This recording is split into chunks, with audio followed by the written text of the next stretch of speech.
Hi, my name's Evan Jordan, and this is my backtesting and investment strategy video for Finance 451 John Cresson. Today we're going to look at the investment strategy of determining the correlation between the dividend yield and the price to earnings ratio. I picked 15 companies from the oil industry.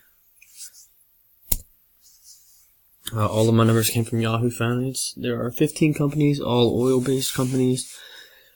They are not necessarily based all in the United States. Some are foreign oil companies, not necessarily directly foreign, like across the Atlantic Ocean foreign, but not necessarily U.S.-based companies either.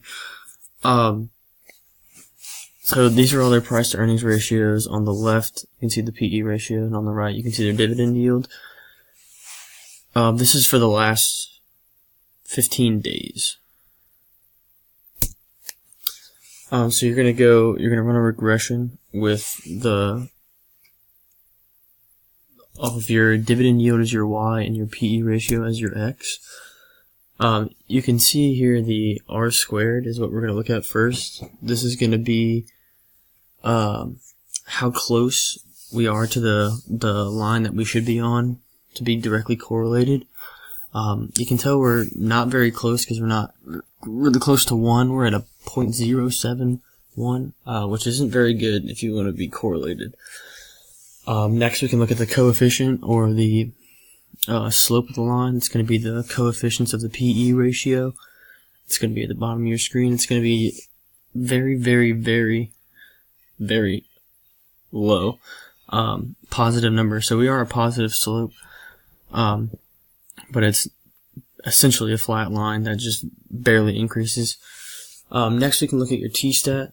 Your T-stat, a good T-stat to look at is 1.65. That means good correlation. That means you can statistically prove that they're correlated.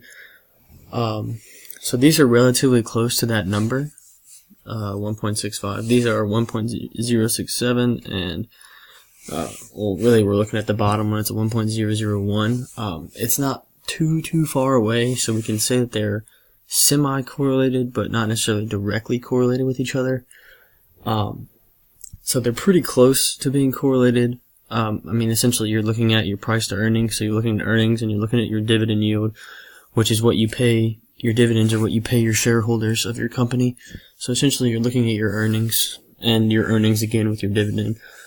So it's not necessarily going to be directly correlated, but it could be in somewhat. Looking at this as an investment strategy, this is one of a few ways you can look at it. I think this is a good way to start out to see if what they're earning is what they're paying out in their dividends. I think it's a good way to look at it. Thank you.